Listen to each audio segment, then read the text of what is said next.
So even in your imagination, the characters you create actually don't like you, Nick? Yeah, what does that say about me? Hi guys, I am here with the very funny Nick, who is the creator of Cat and Meringue, about a cat and a meringue that sail around in a catamaran. So you started with a pun, Yep. and then it got out of hand. But yeah, massively out of hand. When I'm selling the book, I sometimes say that the pun on the cover is the funniest joke of all, and it's all downhill from there. That's a great sales technique. It's a really, really bad sales pitch. It's really bad. But no, you're absolutely right. It started out with a little pun. I thought that was hilarious, and it got gradually more and more stupid. I just did one little drawing, and I thought that would be it. And then I wrote number 1 above it, which was my mistake. That's your first mistake. Yeah, exactly. Literally. Then I was like, well, now I've got to do number 2. Yeah. And I've got to be funny again. I've got to come up with some sort of pun/joke. Because this started off as a sort of exercise in comic book creator masochism, where you were drawing one strip a day. Yeah. And how many days did you draw a comic strip for? I drew a strip for 1,000 days. 1,000 days, people. Best part of 3 years, basically. Yes. Yeah. And every day, my birthday, Christmas, if I was sick, if I went on holiday, I drew a strip. Every day. He had to be funny every single day for 1,000 days. Again, with the sales picture, it's very funny.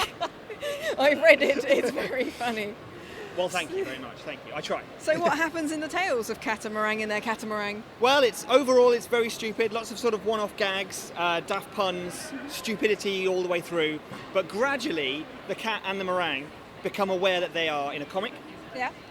That there are rules that they can bend, like they can break out the frames and sail in the gutters and stuff.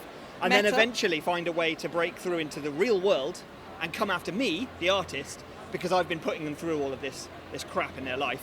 And, for drama and for views and reads. So I put them through some stuff, and they're angry about it. So they come and find me in the real world. So even in your imagination, the characters you create actually don't like you, Nick? Yeah, what does that say about me? I think there's an important bit of kind of self-analysis going on I need there. a therapist or something, yeah. Possibly, or maybe this is your therapy and people are supporting you that way. Yeah. But it's also very funny, so... Well, that's good then. I think that's fine. 2 birds, 1 stone, I guess. Maybe. You're aiding them by now making plushies of them. Yeah, I know, You're aiding them. And I'm going to make an army, because hopefully if the Kickstarter is successful for the plushies, there's going to be hundreds of them. And I'm just one artist. And none of them like you. And they literally turn on him in the comic book, and slowly over time, because they're singular strip comics, they're little comic books, but they do have some overarching elements too. Yeah, and one of them is just basically their dislike of being stuck in a comic book at all. And I think that does speak slightly about perhaps an inner monologue of your own, and perhaps some, possible... Issues. Yeah, I wasn't going to use that word. I was trying to be nice. No, it's fine. I'll take it. You've drawn the cutest possible things in the world to hate you. Yeah, true. But maybe that was like my way of getting through these issues and getting them out there. I don't know. I don't think there is any of that, to be honest. I think it's just me being an idiot, mostly overall. This is but a very funny the one. Side of me coming out. Yeah. But in a way, although they hate me in a story, at least, they've kind of grown to be my best friends. I think. I love them. Even more worrying or nice, I'm not sure which. I don't know if they're fictional anymore. I'm not sure that they're fictional anymore. I don't know. I don't even know how to answer that. do you hear any voices coming from these plushies? Yeah, he's talking now. About you. It's only good things. Good or bad? Good things? It's good things, yeah. Okay. Yeah. Just checking. Yeah, don't worry it's about it. always good to be safe on that. Yeah. So you've got 2 books. I'm just going to try and segue neatly back into something sensible here. So you've got 2... I thought that was seamless, mate.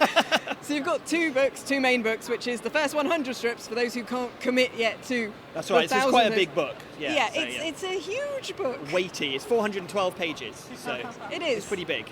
So I wanted to do a first 100, which is kind of like a pocket money edition, because we get a lot of kids who really like catamaran, and they don't always have £15 to just suddenly throw on a big book they've just discovered. And it's quite a commitment to commit yourself to 1,000 days of reading it. Yeah, exactly. Yeah, because you have to read 1 a day. It's the law. You have to read 1 a day. It's the law. But anyway, says the plushies. yeah, he's talking right now. So that was the idea. So I've got the 100 days and I've got the 1,000 days. Yeah. And then we've also got this little one, which... this one's new, right? This is brand new, yeah, and it collects all the little sketches that I've done for people, like commissions and drawings and stuff. Yeah, and this is one of the new ones you've done today. Yeah, I did one of those today. Catamaran at MCM. Yeah, they're here. This is another example of how I'm not really sure what's reality and fiction anymore, because I feel like now they are here, because I've drawn that they're here. Yeah. So they must now be here. So, Right. Yeah. I'm not sure if I should buy more copies of your comic or Because just... you're enabling my craziness. Yeah. Yeah, that's fair. But it's so funny that I might just be okay with that. I'm okay with it, so... I don't It's know. good, and it's quite different from the other comics you work on and things as well. This It really is quite a good outlet. Yeah, it's funny actually, because like, yeah, that's what it is. I think it is an outlet because I draw like really serious, like graphic novel-y stuff. Like we'll talk about this later, but like, you know, like proper sort of sci-fi sequentials and stuff. But then also there's this other sort of half of me, which is this daft sort of strip cutesy stuff. So yeah.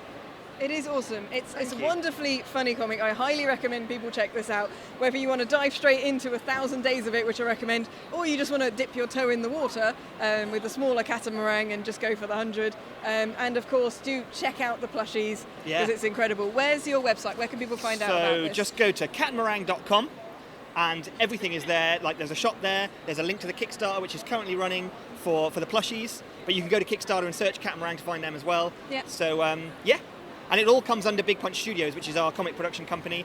So you can go to bigpunchstudios.com as well, and there's a whole Catamaran section there as well. Awesome. Well, we'll put some links to that down in the description below. And thank you for sharing your creativity/psychosis with us. It's an incredible fun journey. So awesome. It's great to speak to you, and I'll see you later. Awesome. See you soon. Bye. Thank you again if you're one of my Patreons or if you've sent this channel a donation via the Ko-fi link in the description. You make these videos happen and you guys are incredible. Dancing to no music.